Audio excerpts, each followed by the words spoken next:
So this session is really about quantifying the climate benefits of the circular economy. And what we have today is a really interesting, quick series of examples of how circular economy can be used in thought and strategies, and examples of businesses actually doing circular economy and quantifying those climate benefits of their actions and their value chains. So I don't want to take up any further time, and I'll just introduce Calvin, who's joining us today as the host and moderator for this session in particular. He's with the Canadian Climate Institute, and I really appreciate Calvin jumping in for Rick, and we'll introduce how the session will run and who's up first. So Calvin, over to you. Thank you very much.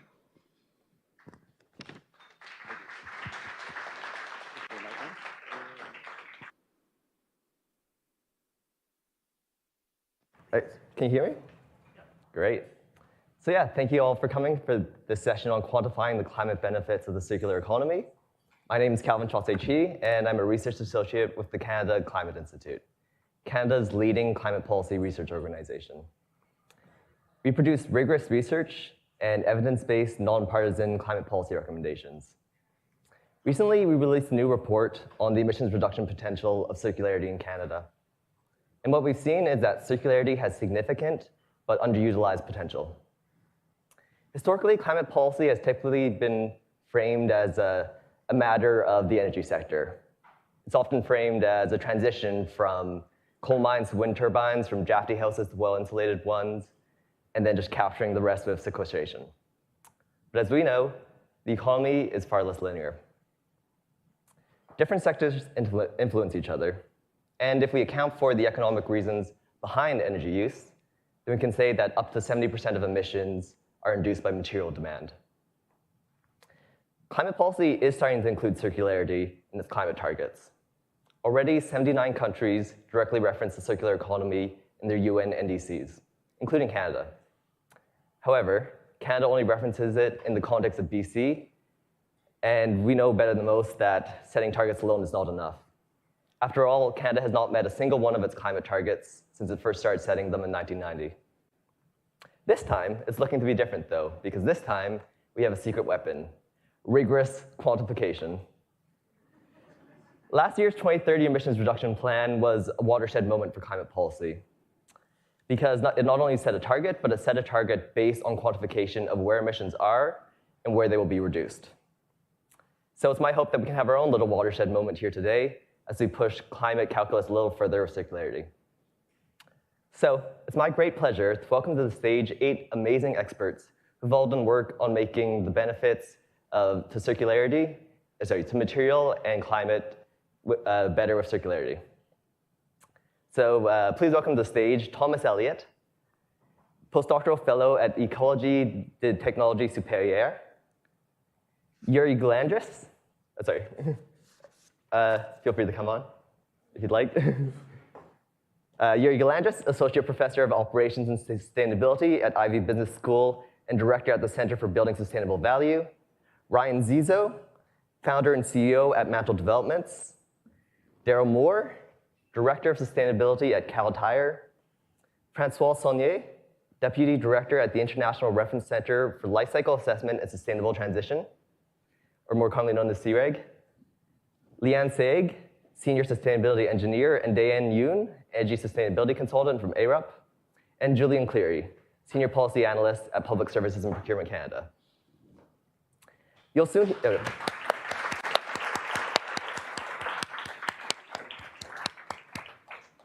will soon be hearing from them all in 7-minute presentations, after which there will be 20 minutes for questions. And I think we have someone walking around with a mic, or also feel free to submit the question on the app while we try to monitor it.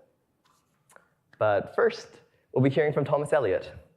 Thomas has a background in energy modeling, life cycle assessment, and ecosystem services. His recent work has focused on the circular material flows in the Canadian construction sector. And Thomas, the floor and the podium is yours. Thanks, Calvin. Great, so thanks for having me here. This wonderful summit. I've heard a lot about business and about innovation in the last day. So I'm going to talk about environmental science. I'm going to talk about the teleconnections, what happens to the spatial trade-offs and environmental impacts when a city becomes more circular.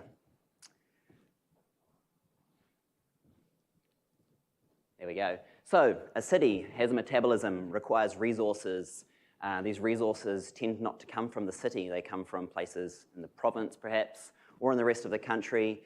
And many times they come from different parts of the world. So tracing back these environmental flows to see where resources are extracted from, and then understanding where the environmental impacts of those resources are located is really important when we think about when a city becomes more circular. So when we start to use some of our wastes and they offset the environmental flows that are coming into the city, what then happens to the environmental impacts around the world and who benefits from these?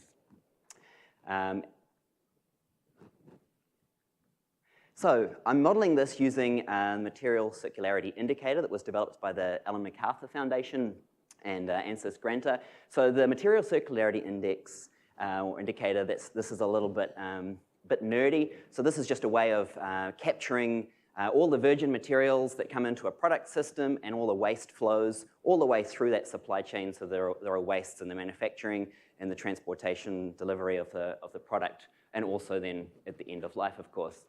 So trying to minimize that W, the waste material, and the virgin material in it will give us the best kind of material circularity. So that's just a formal way of describing the increase in circularity inside a city or a product system. And I'm going to show you what happens when we increase the material circularity indicator over time in a city, and where the environmental flows change, and then what we should do to mitigate any subsequent unintended consequences. Right, so I'm looking at a case study in Montreal, which is where I'm working.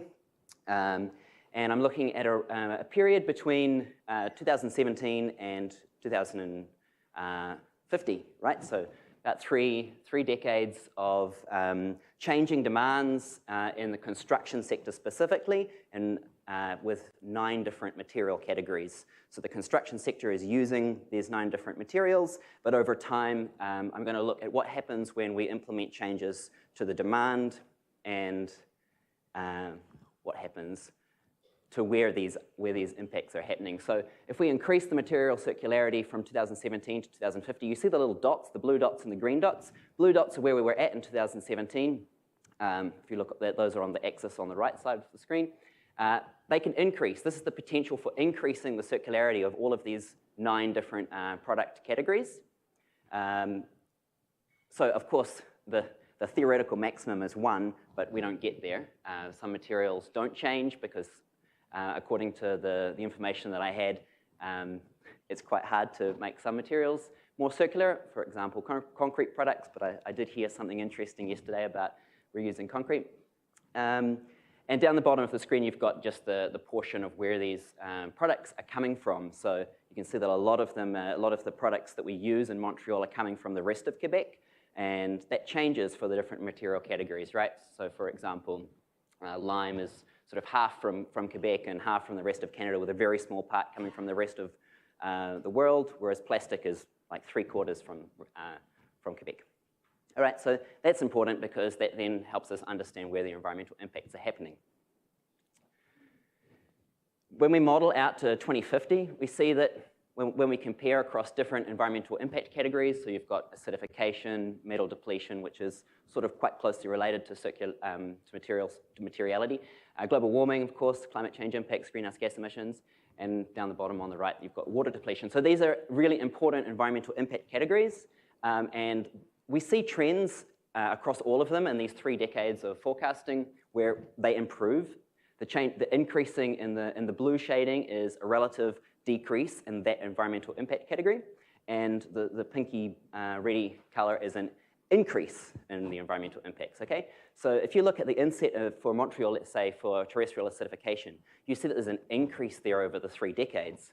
That's a result of the displacement of production activities in different parts of the world, then being relocated into sort of recycling processes inside the city of Montreal. But as you see, there is a lot of benefits that happen around the rest of the world. So this is what we call changing teleconnections, right? So those environmental flows are happening now in Montreal. And is that what Montreal wants when we start to try and make policies that are more circular? So I think this is really important for organizing levels, for example, city councils, understand who's benefiting. Are we benefiting because we're altruistic and we want the world to be a better place, or are we benefiting because it's good for our marketing, our branding? We can then sell Montreal as a really circular city. So this session is about embodied carbon. So I've got here global warming. But the point of showing all of these is that the trends are not always the same, or the place that benefits is not always the same. You see with the acidification, there's more worsening there in Montreal than there is, for example, in global warming.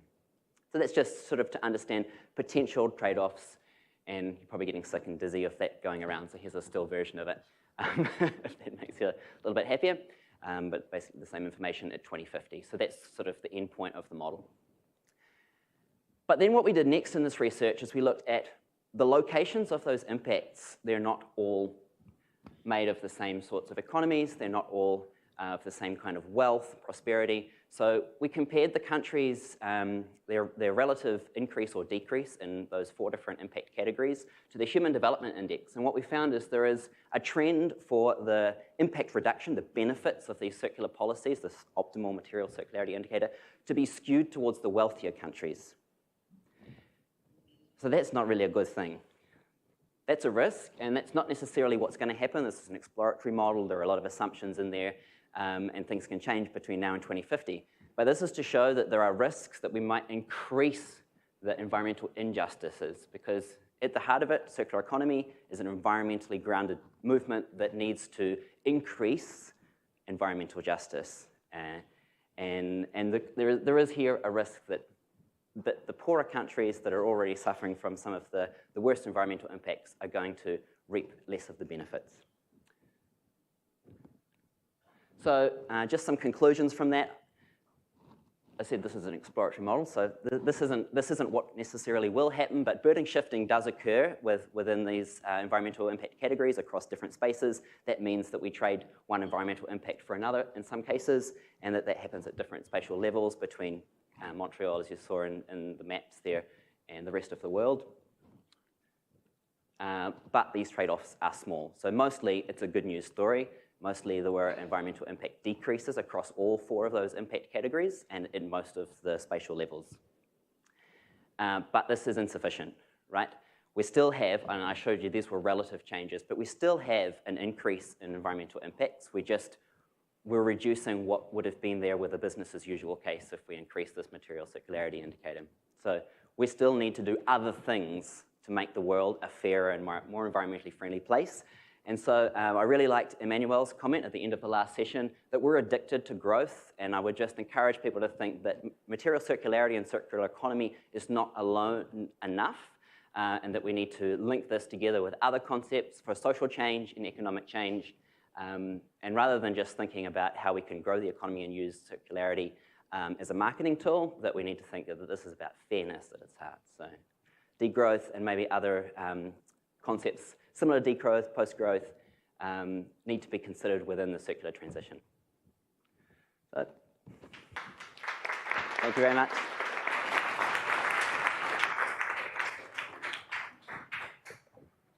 Thank you, Thomas. Actually, I guess I could just say it from down here, right? Get a better view of the slides from over here. So yeah, next we'll be hearing from Gualandris with an agri-food sector focus. Yuri combines both sustainability and business in his research with focus on supply chains and competitiveness, and through his leadership of both the Building Sustainable Value Center and the Network for Business Sustainability. He's also received research and teaching awards from several leading academic institutions. Thank you, Yuri. Sorry. And, yeah. Do you want me to do more introductions while you? No, all good, thank you. Thank you all. I'm going to present a couple of results from a research project that started in 2019 and it's now published in the Yale Journal of Industrial Ecology. We basically looked at or challenged the idea that circularity is always a good thing. And so we looked at under what conditions actually circularity do well for the natural environment. We focused only on carbon, but obviously there are other dimensions that should be considered. So briefly, I wanted to sort of give an overview and sort of a pitch of what we do at the Ivey Center for Building Sustainable Value. We are a very well-known institution in academia, and that's why I moved from Italy and Europe to join Ivey 6 years ago. My second daughter now is Canadian, which was not planned, but fantastic. The problem was that the center wasn't really recognized by industry partners and policymakers as a center that could shape what we do in the country. And since I became a director a couple of years ago, we wanted really to change that. We want to offer research insights that are informing important decisions at the provincial and national level. I'm gonna do this very briefly. So this is the systems change model that the center operates under. We have 5 areas where we hope to help policymakers and industry experts. So we have lever 1 is essentially assessing and quantifying new business model and practices. You have an example of that stream of research today. I'm going to present in a few seconds. Lever 2, how many of you were in the panel just before? Okay, so you have heard a lot about mindset and paradigm shift. That's what we do in lever 2. We have system thinking tools and frameworks that help different players to come together and surface their belief systems and challenge those belief systems towards new principles that can shape the decisions that they make. Lever 3, we focus on financial instruments as we discover new practices that are driven by new principles and mindsets. We also need to adjust our financial instruments such that the money flows where it's needed the most. And so there, for example, we are the first one in Canada. We launched a conservation bond, and now we are replicating it across different areas in the Carolinian zone in Southwest Ontario. Number 4, we are working with the Canadian Standard Association to translate some of these insights into actually standards and guidelines that companies can pick up for a more rapid acceleration of the uptake of circular practices. And lever 5, ultimately, when companies have the right incentives and are given the right standards, they still have to learn how to adjust certain practices to their specific context. And that learning is facilitated based on peer-to-peer information and knowledge exchange. That's what we also help within the center. Now, that being said, this is the network that I've studied that is emergent in Montreal. So essentially, what this network represents, each quadrant are firms, different firms. And from bottom to top, there is the general flow of the traditional supply chain systems, from upstream operations to downstream operations. And here you have 4 companies in yellow that are very active and have been very active in the circular economy. And the green lines are essentially symbiotic exchanges of otherwise wasted materials that sort of create the circular economy in Montreal. So firm A, for example, takes used kitchen oil from restaurants, combines with the residues of juicing, the pulp of fruits and vegetable residues, and makes soap out of it. Another company transforms spent grain into upcycled cookies.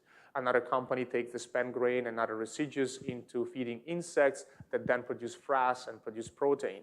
Another company, again, takes the residual of those materials and turn into energy. So we looked at all of these applications and we asked the question, which one are the best in terms of carbon savings?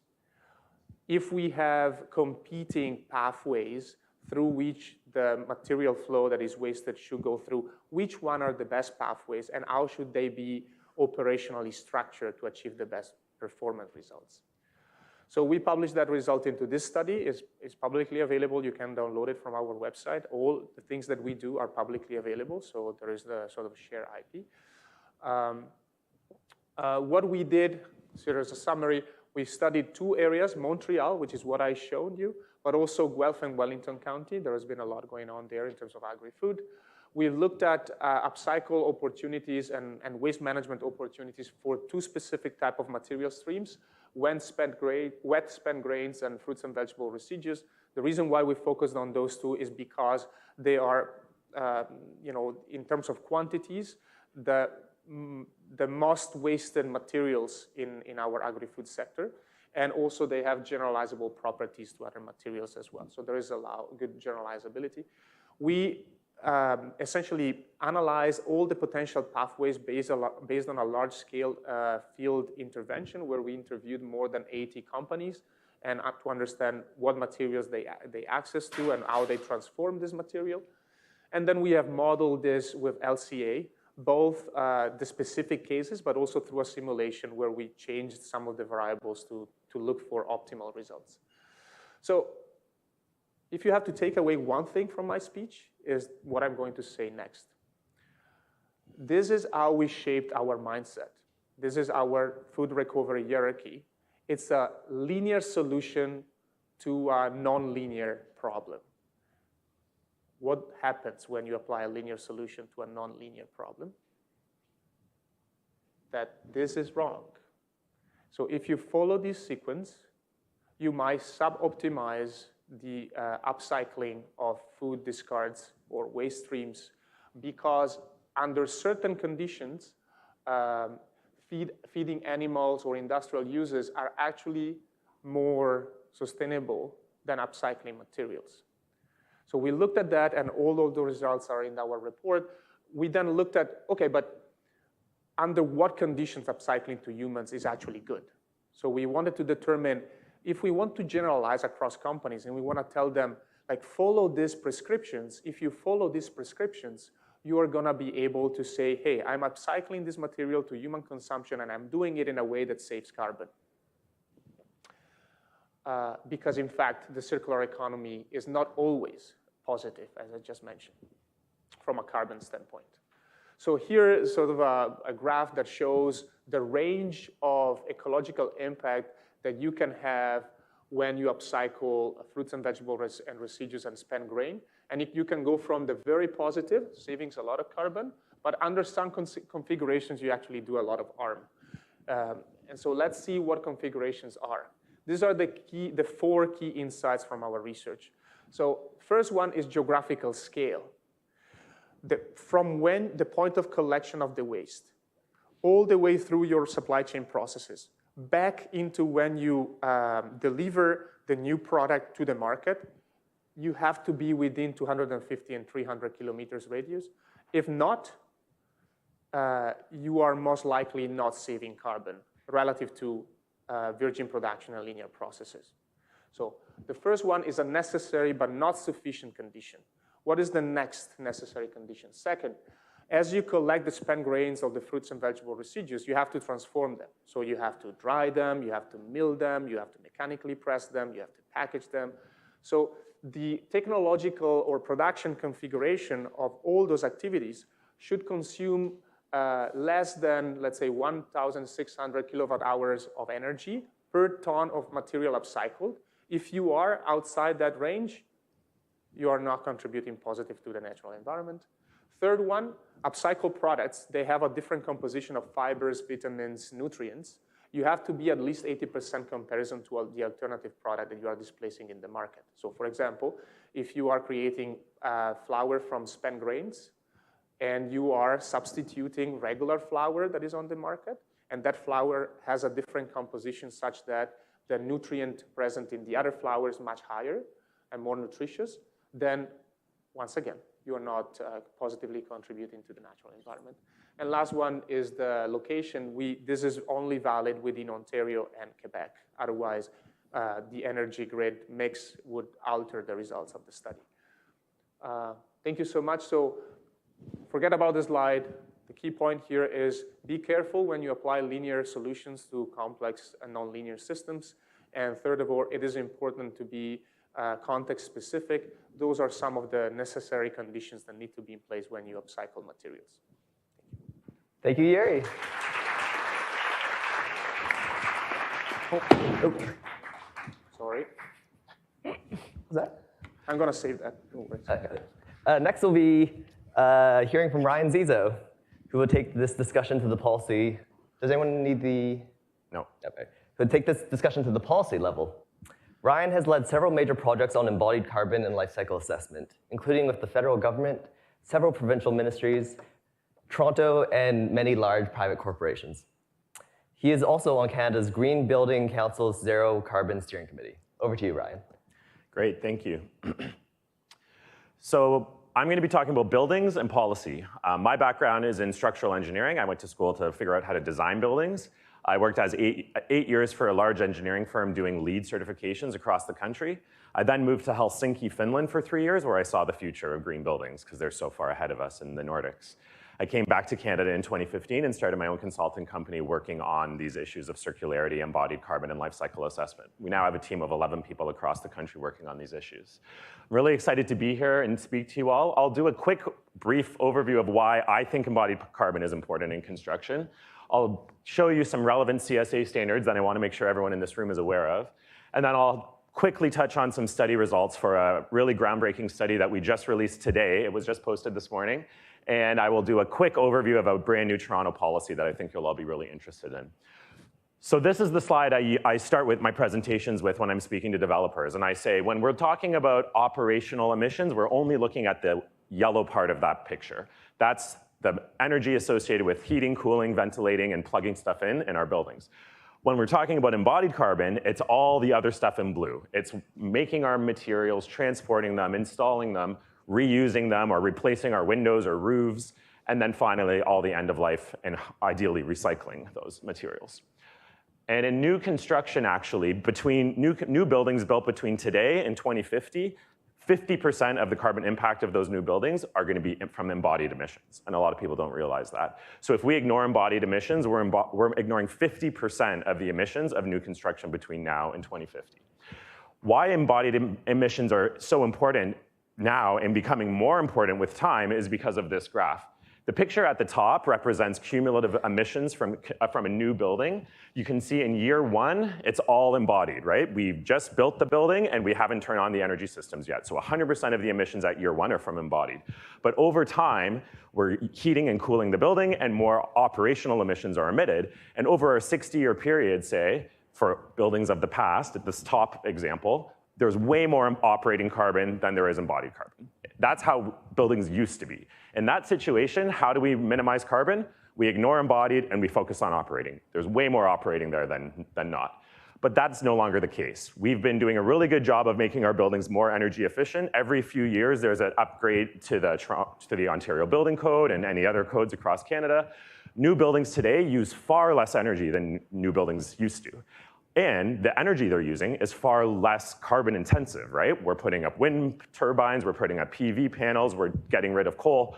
So today, a new building uses much less energy, and the energy it does use is much greener. When you combine those things, this top is no longer the case. The bottom is the case today, where embodied carbon is a huge amount of new high-efficient building. And this is what's been the big policy shift in the past 5 to 10 years, why we really need to be looking at embodied carbon. And look at what happens when we look at smaller timescales. The 10 years on the far left side there, when we look at the smaller timescales to 2030, 2040, embodied carbon is by far the main driver of the carbon footprint for these new buildings. So this is why embodied carbon is so important in construction and will only become more and more important as we go forward. This is another way to show that. In the past, embodied carbon was the red piece of the pie was small, and we haven't really done a great job of managing it. So the other part of the pie, the operating carbon, is getting smaller and smaller. So now we're left with this big red chunk that was small before, but now it's big, or now it's relatively larger. So how do we get around this? How do we reduce embodied carbon in construction? Is we want to, well, obviously, the new materials we make should be lower carbon, but we also want to reuse existing materials wherever possible. So we want to take more of our materials from a place like the left, a salvage yard where we have great, high quality, reusable structural and finishing materials, and less of our materials from a place on the right, which is a high energy intensive production facility. A lot of text on this slide, but these are some key CSA standards on circularity, disassembly, durability. Wanted to make sure everyone in the room is aware that the CSA group has really great standards to help set a common language on this, on what a durable, highly reusable building is like. So I won't go into those, but just to let everyone know that they exist and you should be looking at them if you're in this field. This is the new report that we just launched today in partnership with the CSA group and Canadian Circular Economy Canada, or Circular Economy Leadership Canada, and we looked at what is the carbon impact of doing a full deep renovation on a building versus demolishing and reconstruction. It's available today on our website, mantledev.com/publications. We basically looked at high-rise offices and low-rise offices in Toronto, Vancouver, and Edmonton, doing a full demolition and rebuild versus a deep carbon retrofit. We looked at basically replacing all of the systems like the envelope, mechanical, electrical, plumbing, interior finishes. We figured a deep carbon retrofit is gonna have all new systems for those. But if in the demolition and new construction, the difference is we also demolished the structure and rebuilt the structure. That's the main difference in those models. And we looked at how all of the carbon of that embodied and operational and refrigerant leakage, how those all play out over a whole 60-year time frame of a building. So these are all the life cycle assessment phases that you're all familiar with if you're an LCA nerd in the room. And we also took the C phase, the end of life phase, and we did that up front too to account for the demolition and the removals, right? Which a lot of people don't do. So we think we did a pretty robust job of looking at the full life cycle here. And these are what our results found. So you can see across the board, the embodied carbon, that gray thing at the gray box at the bottom is much smaller on the right side, which is the retrofit cases. And you can see the text in the pink there. Upfront carbon, in this example, a Toronto mid-rise office, upfront carbon was almost 70% lower in the retrofit, and over up to 2050, the total carbon impact was still 40% lower for that renovation case. So these numbers vary a little bit depending on region because of the different electricity grids, but generally speaking, we found that regardless of the scenario, it was always a better carbon option to renovate if you're doing a deep green renovation. And we found these were our ranges here, that the upfront construction difference in those scenarios were about 51 to 76% carbon savings. And by 2050, the results were 11% to 58% lower. So the 11% was in Alberta, the Edmonton example, because in that region, the operational carbon is so high that the relative savings in the embodied was a smaller share of the total. So that's why that number was relatively lower, but still we saw the same results across the board, that it's much better from a carbon perspective to do a deep green renovation than to demolish and rebuild. Some other interesting findings was that these regions with greener electricity, it had a larger relative impact on the carbon of the building. So BC, Quebec, Manitoba, Ontario, Newfoundland, PEI, we should really be doubling down on renovations in those regions. We also found that if we need to do a new construction, then really we need to be focusing on low carbon materials, and also we can use bio-based materials like mass timber. And if we account for the carbon, the sequestered or biogenic carbon that's stored in the mass timber within the wood, then the numbers actually come out to be very similar between a deep green renovation and a bio-based building if we're accounting for that stored carbon. And just wanted everyone who's not from Toronto to know there are two big mass timber buildings going up right across the street over there, a little bit east on Queens Quay. If you go out for lunch, go take a walk. You'll see one of it is beautiful exposed mass timber, and we helped George Brown College with that building as well. So that's a whirlwind. This is, I think, my final slide. Wanted to tell you about this Toronto policy that was just passed May 10th, a month ago. It makes Toronto the first municipality in North America to set embodied carbon caps on certain types of new construction. So it was an update to the Toronto Green Standard version 4, and now any city-owned building in the city needs to calculate its embodied carbon and be below those numbers you can see in the graph, 350 kilograms of CO2 per meter squared for all city construction, and they have a higher efficiency tier. And those are tier 2 and tier 3 in the Toronto Green Standard, which mean that they're voluntary for non-city owned buildings. But the trend is tier 2 becomes tier 1 in a couple years for everyone else. So this to me means the writing is on the wall that every building in Toronto is gonna have to meet these embodied carbon caps. They're gonna have to limit their embodied carbon, or else they're not gonna get a building permit within the next couple years. So thank you for listening. Thank you. Great. Thank you, Brian. Next up, we'll be hearing from Darryl Moore on circularity benefits and awareness for it. Darryl has been engaged in circularity across the economy, having worked with Fortune 500 companies, SMEs, NGOs, and now instructing at Cape Breton University. Darryl is also currently focused on the circularity of rubber in particular at Kaltire. And I'd recommend checking out Kaltire's booth outside to hear about the fascinating story of rubber as a history of ecosystem services, colonization, electrification, and common ground with oil and gas sector workers. Thank you. That was awesome, thanks. So I don't need to tell you where I'm from or who I work for. You're gonna hear about tires, and I apologize. But first, for those who are parents, you don't wanna admit it, but you have a favorite child.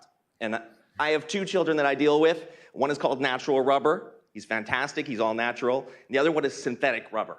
And most of you came on tires, and you mostly came on synthetic tires. Natural rubber is the workhorse of my family, and it does transportation, it does mining, it does forestry. And when I'm talking about rubber today, I'm talking about natural rubber, because synthetic rubber, the child is nothing but oil and squeak. This one here is the workhorse, and it's where the opportunity is in circularity, or at least where we're investing in understanding what that is.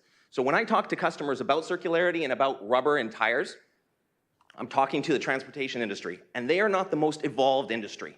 So I make things as simple as possible. I'm going to show you some simplicity here, because some of them don't even know what net zero 2050 is. Some of them are surprised when I use the word circularity or sustainability. They're still talking about corporate social responsibility. And so we help move them to the future by giving this conversation to them, which also benefits our relationship overall. So this is the amount of pounds of tires in a decade that come into Canada.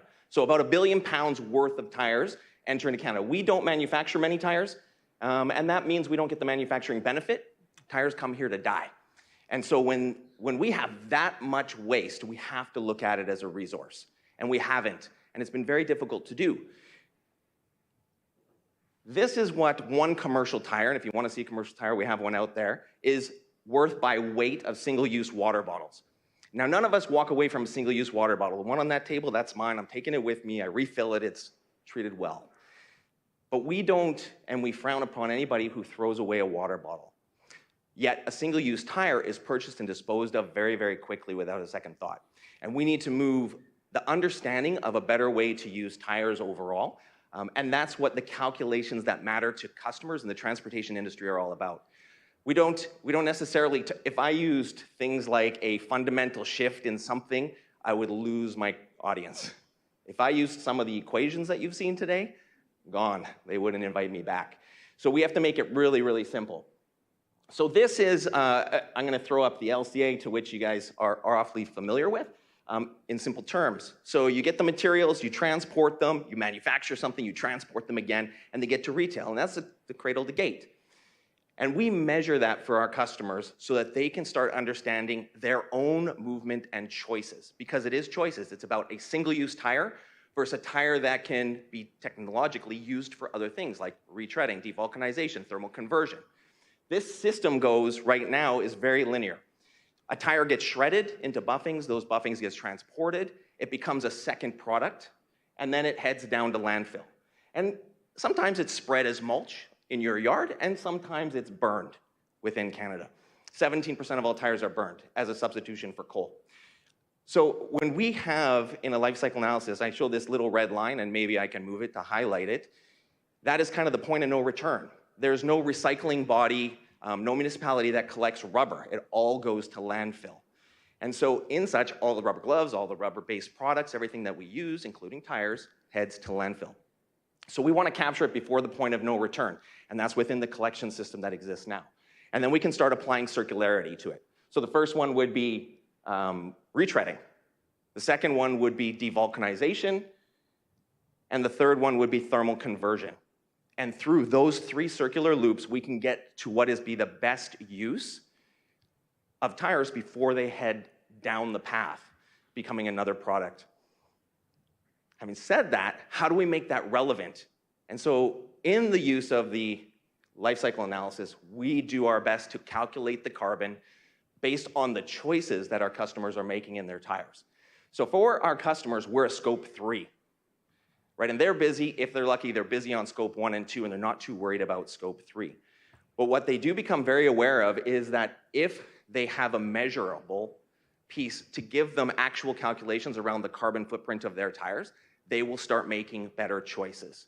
And we've gone to our customers, those who are using single-use tires, we've gone through and shown them how they can now measure via a carbon footprint, and it becomes equally as important to them, because they don't know if we don't tell them. And that's the state of a lot of industry right now, is that we have these high-level conversations here, and it's fantastic. We learn a lot, but translating it to our customers, particularly in old-school industries like transportation, where they're high emitters, is a very challenging thing.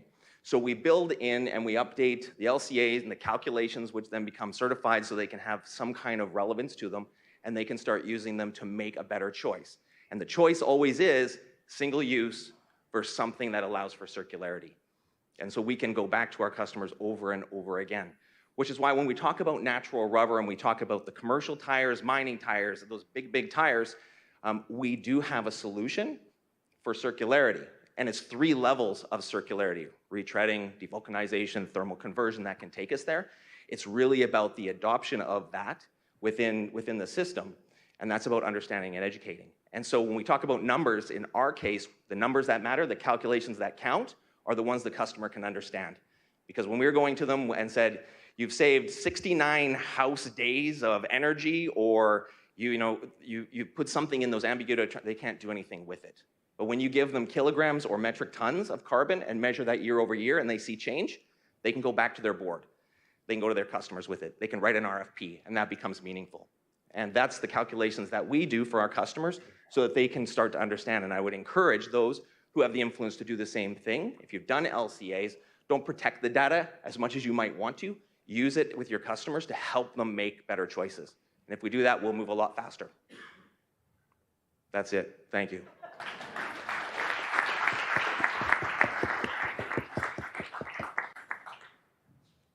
Thank you, Darryl. Now over to François Saunie on circularity with iron and steel in Quebec. François has experience from life cycle assessment in several fields, including mining and metals, chemical processes, agribusinesses, and buildings. He's also participated in the development of complementary tools such as material flow analysis, circularity indicators, and courses on life cycle assessment. Welcome, François. Thank you for the introduction. So I'm going to present you the results of a project that we did a few years ago on the link between GHG emission and circular economy in Quebec. I took the case study on the iron and steel value chain, but we also studied other products, concrete, aluminium. So I'm kind of a guy of numbers, so I will try to use no numbers, no equation, maybe one equation, just some figures and to be short, so cut me if you need.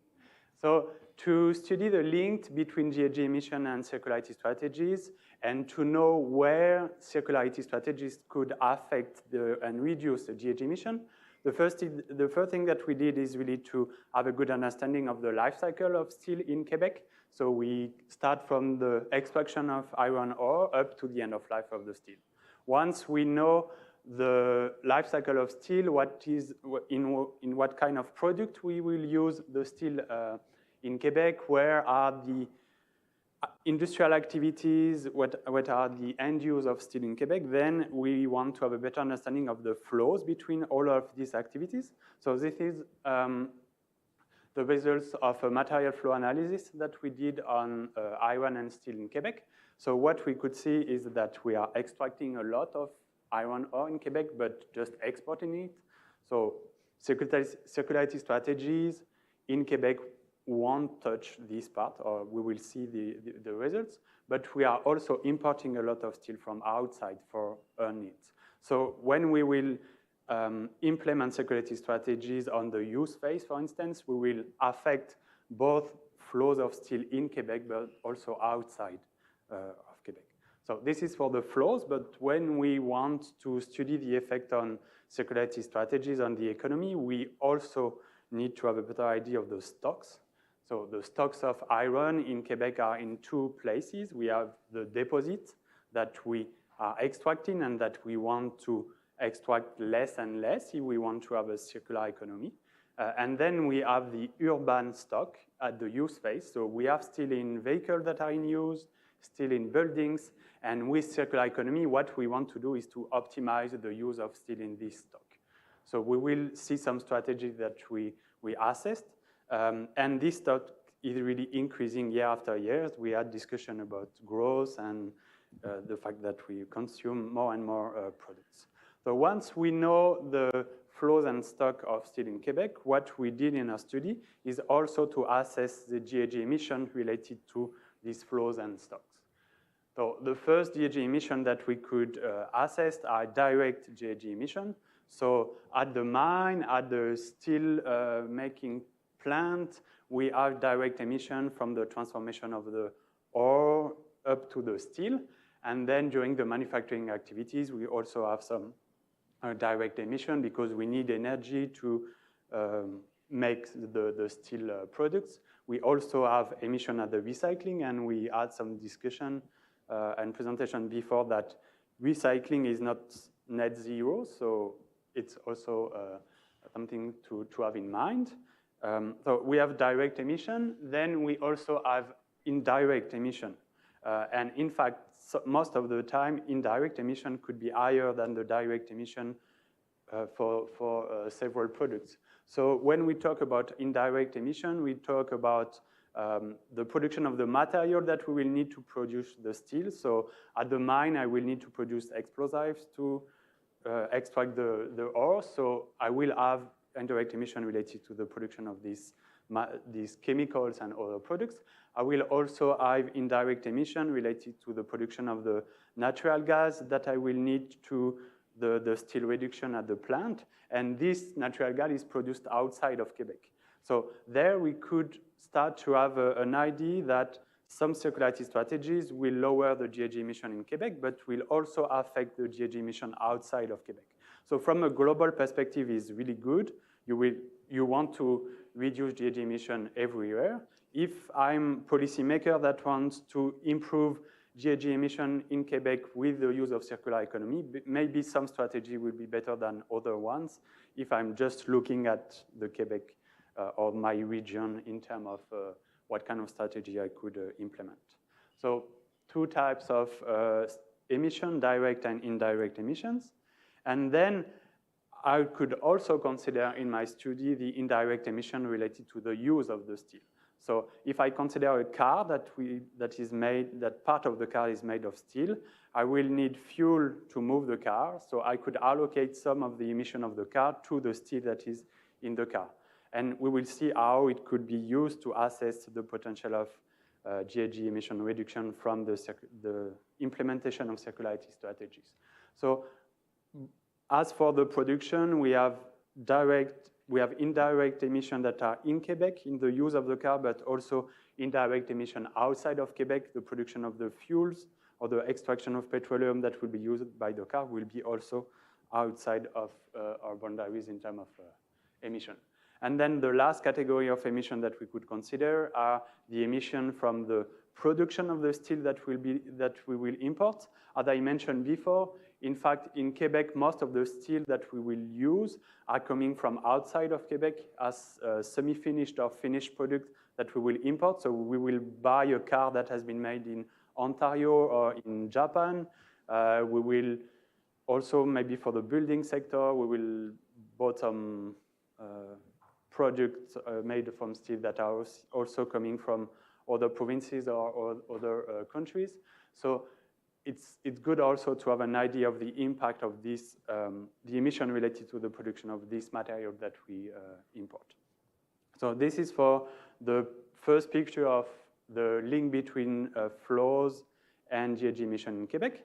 Then the only question of my presentation, what kind of circularity economy strategy could we apply to reduce the GHG emission? In our study, we consider three types of emissions, three types of strategies. The first type of strategies, we looked at the amount of GHG for the production of 1 ton of steel. So first, categories of strategy that could lower the overall GHG emissions.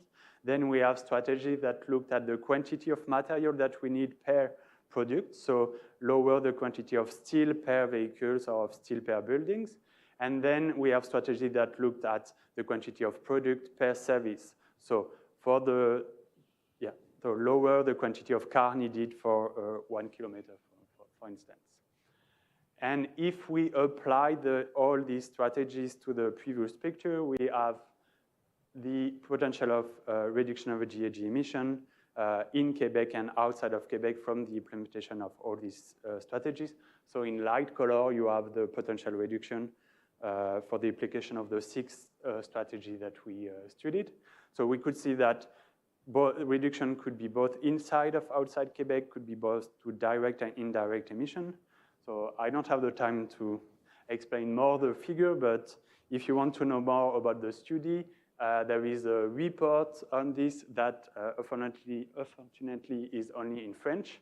But a lot of the actors of this study are in the room today, so if you want to chat after, feel free to come and I will be there to discuss. And we also published an article that is presenting the methodological approach. So all that I did there could be done on other regions, other sectors, other materials. It's just a question of having the right numbers to do the study. So thank you, and feel free if you have any questions. Thank you. Next, we'll be hearing from Sayegh and Daeun Yoon on construction, or rather deconstruction. Leanne began her career in structural engineering for buildings and now applies her rigorous structural understanding to the impacts on the environment.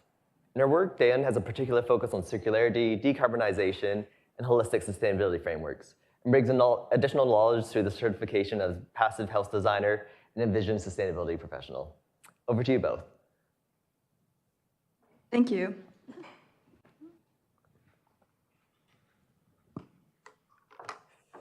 Okay, so today we'll be presenting a deconstruction case study.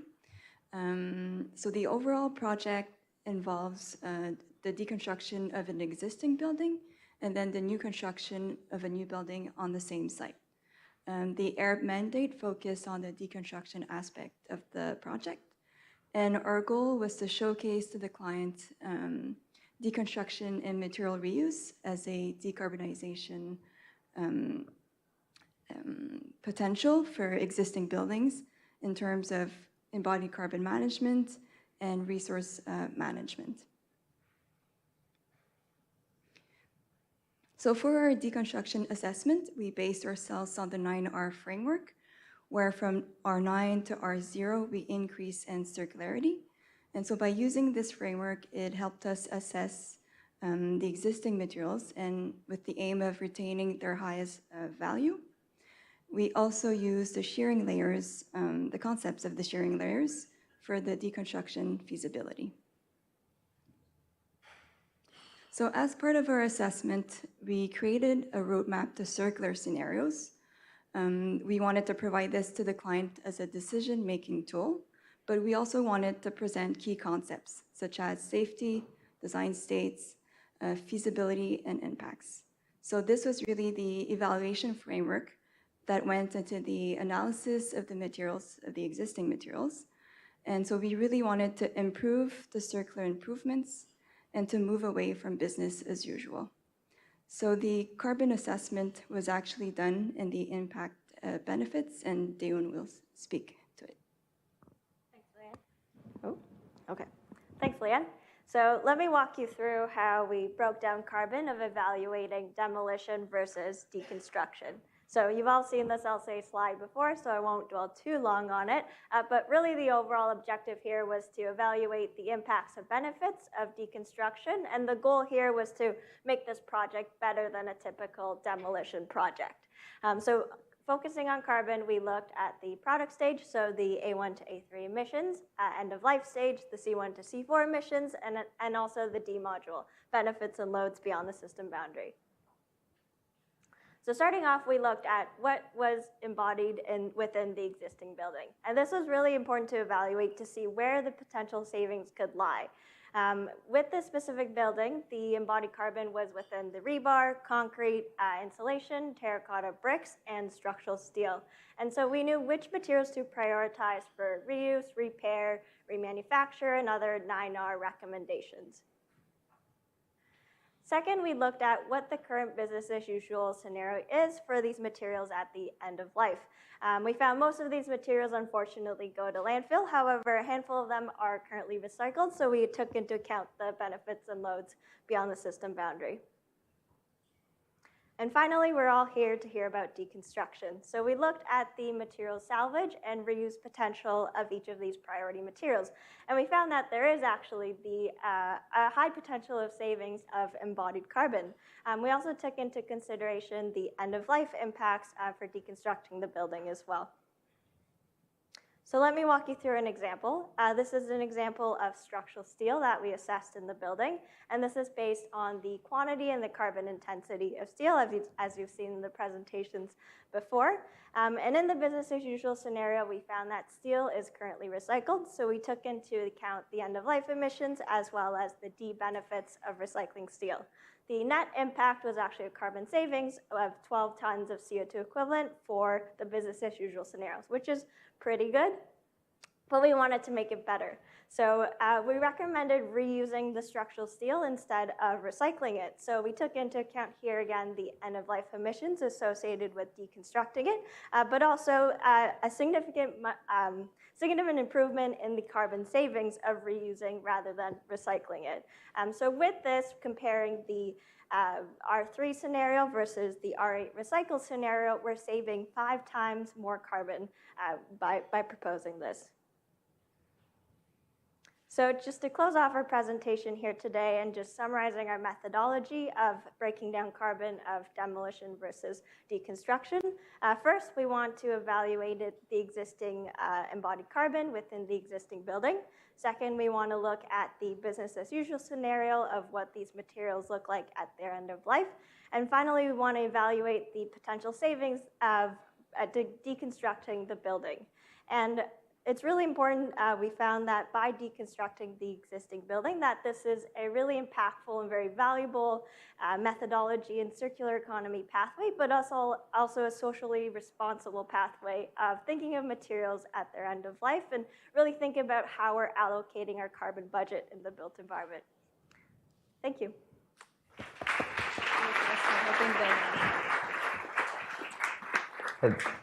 Thank you, Daeun and Leanne. And next we'll be hearing from Julian Cleary. And we're running a bit behind time, so any material efficiency would be appreciated. Julian will tell us about procurement and the tools to get it right. As you may have heard yesterday, Julian's first author on life cycle assessment, same mistake as yesterday. Julian's life cycle assessment articles on which he's the first author have gotten over 800 citations, including from the likes of the IPCC and ECCC's National Inventory Report. Over to you. All right, thanks so much. So I don't know if I'm really going to go through all the slides here, but what I want to tell you about, I think that this project that Public Services and Procurement Canada has been undertaking over the past 3 years that I'm managing now. The Low Carbon Procurement Project is quite an exciting one. It's one that essentially has 2 prongs. One that gets into better measurement because currently the greenhouse gas inventory that the Government of Canada has is based on an environmentally extended input-output model, which is really fantastic for being able to identify essentially average emissions for generic product types. But the thing is that this model, essentially you input your spending in various categories, office supplies and other things. So it's not really the right tool to be able to estimate your actual effects of green procurement. And this is what this low carbon procurement project is going to do. It's going to improve our greenhouse gas baselines in particular categories. And use the information that we'll be collecting, or that we, that we could potentially be collecting from vendors to actually produce a low carbon benchmark that will allow us to be able to identify low carbon products versus their higher carbon alternatives. So anyway, let's continue. Is this how I go forward? All right, great. Sorry, I was very low key at the beginning. I will try to get to more of a higher, more energetic level. Maybe I should have had a coffee before this.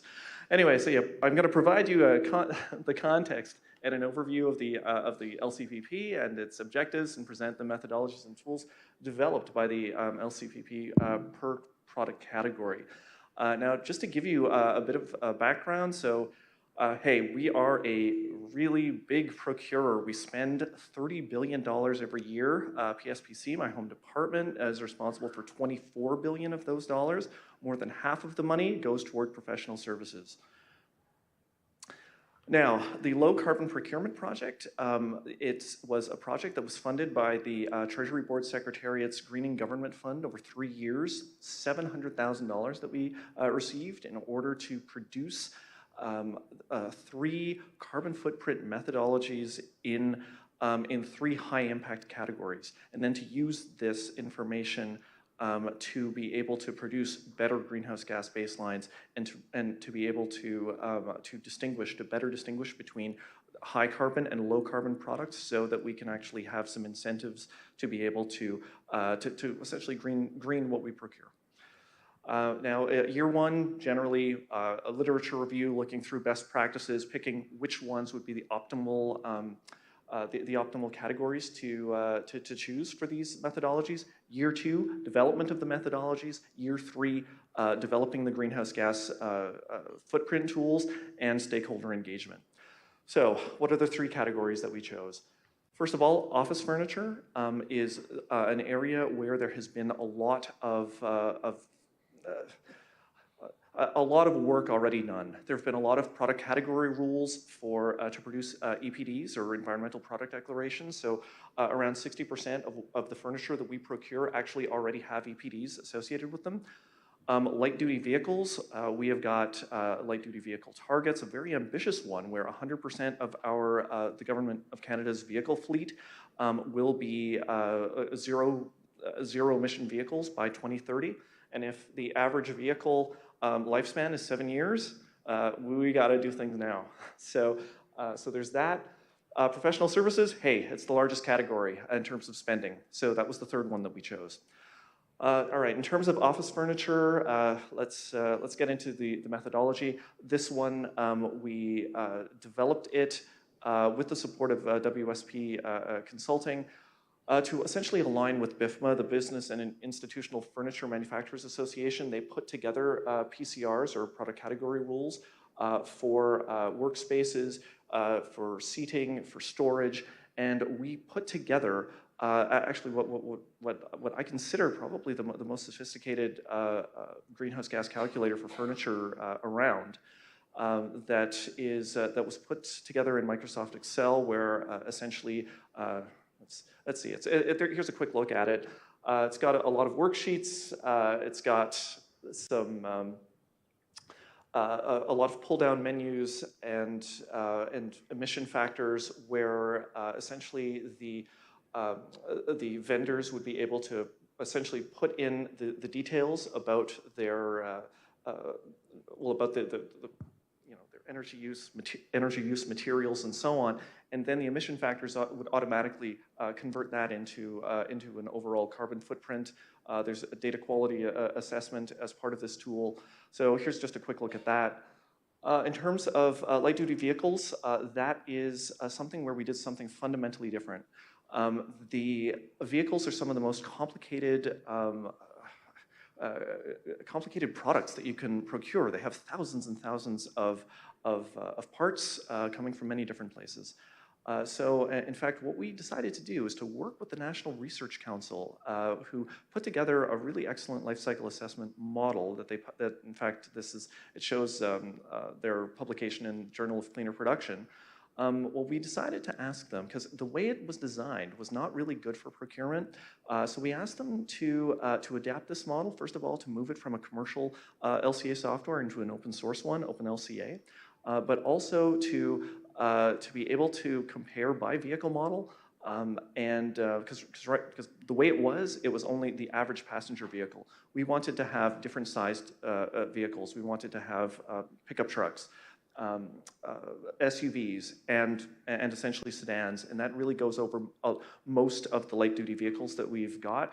And then we changed we parameterized, or the NRC parameterized the model, so that we could actually just, if and when we use this model, the vendors will not have to know how to use the life cycle assessment software. All they would need to do is just enter in their figures into an Excel file, and then be able to, and then the the program would automatically be able to read those and then provide the carbon footprint.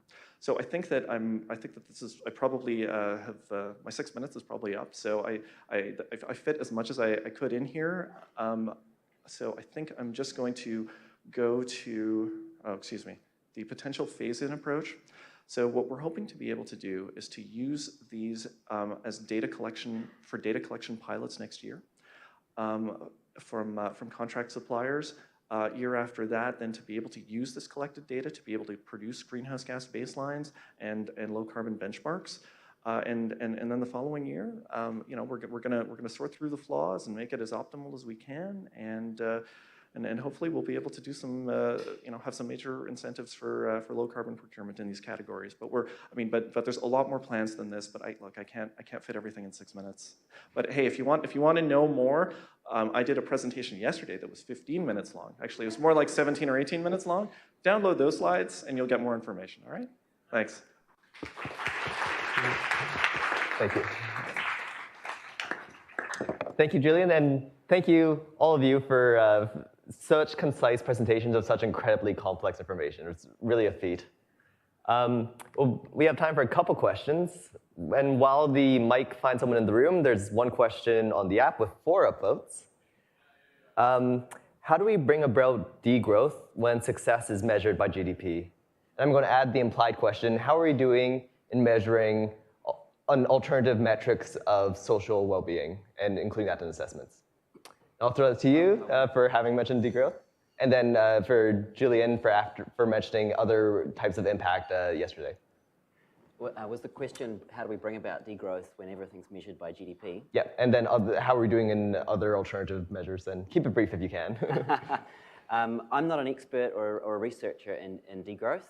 It's an interest of mine. So, and in fact, the model that I presented today works on a typical GDP sort of growth scenario. So there's nothing in there about degrowth. So I can't really comment on how we make the transition. But yesterday, when we were voting on these words that we associate with circular economy, and synergy was one of the top ones, and holistic was another one that I saw popping up there on the app. And like, these are words that describe degrowth. Like, degrowth is about transforming, and I think circular economy is very similar in concept, but it's taking pieces of the puzzle rather than taking a transformative approach. And so that's why I suggest that we need something that's big picture, that's about changing the system, and circular economy will be part of that, but it needs to be from that bigger umbrella. Okay, thank you. Julian?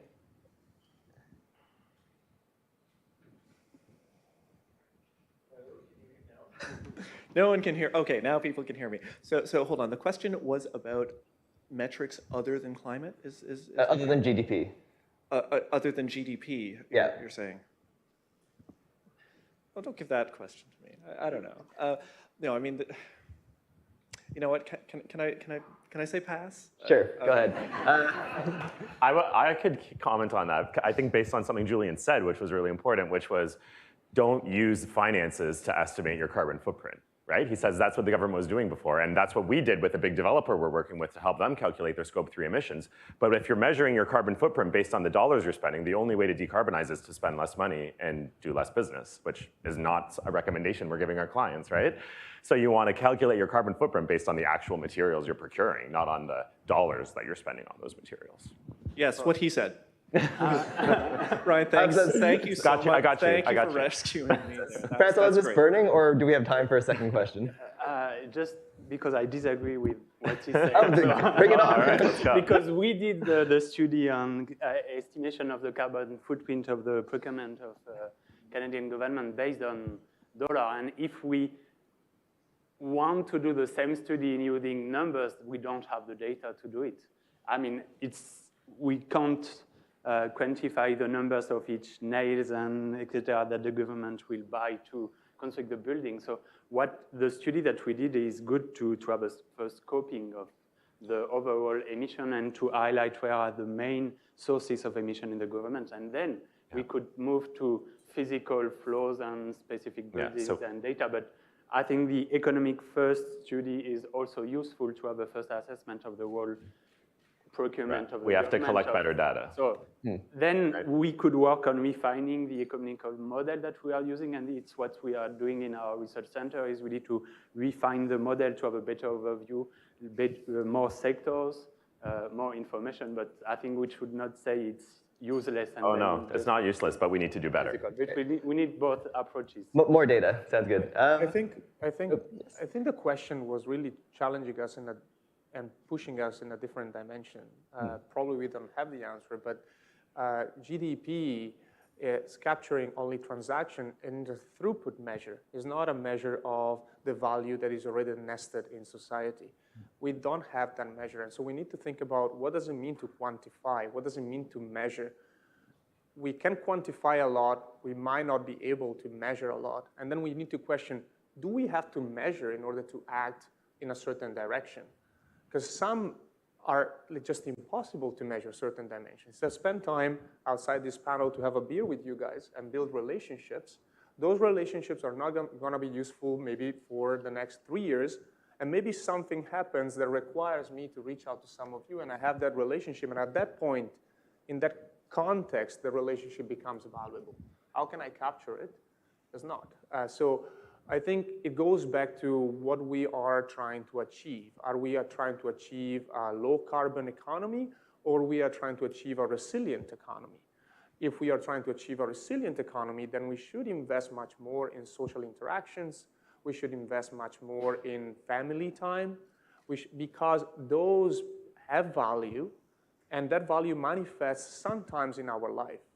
And we need to appreciate those moments, even if there is no quantification possible for some of them. So I think the question was really provocative, and I'm in a business school, so don't take me wrong. We are here because in the 60s, someone decided that the business school of the world had to teach the importance of shareholder value and profit maximization. Now we just met at the United Nations to think about what can the same network achieve if we change the goal of what we teach in those business schools. But I think we need to say for some dimensions of prosperity, such as carbon, we can get to a fairly valid measurements. For some other dimensions, we cannot, and we should be thinking about qualitative ways to consider those dimensions in the equation. Thank you. Thank you for all the insight. I think we have time for one question. Yes, who do we have? Please. Can you hear me? Oh, yes. Carolina Seward, Environment and Climate Change Canada. Super interesting discussion on sufficiency and degrowth, but I'm going to change the subject. Although I would point out the Government of Canada does have a quality of life framework. Maybe we could be pushing to use that more. TBS, Mona Fortier mentioned it this morning. In terms of my question, I wanted to ask about supply chains and emissions. And I think, you know, with COVID and all this talk of reshoring and Yuri, your work, I'm wondering if you guys are getting a bit of a picture of which supply chains make sense to remain global and which supply chains really should be becoming more regional or local in terms of their emissions impacts and versus, you know, delivering quality and affordability. Like, do we have a sense of how do we optimize supply chains at what scale? Yuri, I'd like your opinion, but first I'd like to offer Darryl, Leanne, Daeun, if there's any thoughts you'd like to give you the chance to answer this question. I have no mic. It's right here. No, I have no mic. Gotcha. Due to technical difficulties, Leanne, Daeun, is there anything? All right, yeah, Yuri, what are your thoughts on supply? So, definitely comes up a lot when it comes to measuring. We have a partnership with CSA where we are doing the same work that we did in agri-food to generalize beyond agri-food and look into materials in the construction sector and in the fashion sector. So we're going to do the same type of analysis, the necessary conditions for those supply chains to be ecologically impactful, positively impactful, for wood, for polyester, for cotton fibers, and for, I think, cement. and the last one I don't remember right now. But so we are trying to generalize. What I like to say is two things. For agri-food, it's fairly clear from what we have seen that we should be working towards regional scale supply chains. We have also experienced the importance of that regional scale resilience during the pandemic. And so for agri-food and organic materials, I would expect a regional to local scale to be optimal. As we expand to minerals and to plastics, that usually have a higher embodied carbon in them, then I would think that international supply chain can still be meaningful and useful. But I would also say that what I learned, and I wasn't aware of it as I started to do all this work, is always a relative comparison. So all supply chains emit carbon. There isn't one that doesn't. Or there are a few that are regenerative and play with natural systems, but we don't know how they function yet. So when we say that, for example, an upcycling supply chain for a new type of flour that use food waste is carbon neutral, what we are really saying is that that supply chain emits a certain amount of carbon, but sourcing that flour through a traditional supply chain would create more carbon. So you are saving in relative terms, but not in absolute terms. So as we move towards circularity, the baseline will change. Therefore, what is now better at a regional level, because you are competing against a global supply chain, so you can exploit carbon differences in that comparison, will not be so in the future. And so it's going to be a progressive effort. It's going to be a progressive effort. And right now, I think certain materials work better at a regional level and some materials better at international level. As we work towards circularity, we need to reassess that because the scale should change again. Maybe if I can just add to that, I would also say in the construction world, we don't talk necessarily about a regional supply chain, but getting from low carbon regions. If you're in Alberta, I don't want you to get steel from Alberta, even though it's close by, because you have a really dirty grid. I want you to get steel from Ontario, where we have a really low carbon mills in Hamilton, right? So purchase your materials from places that make them in a low carbon way, and a lot of times the transportation is a much lower amount of carbon than manufacturing it in that low carbon grid.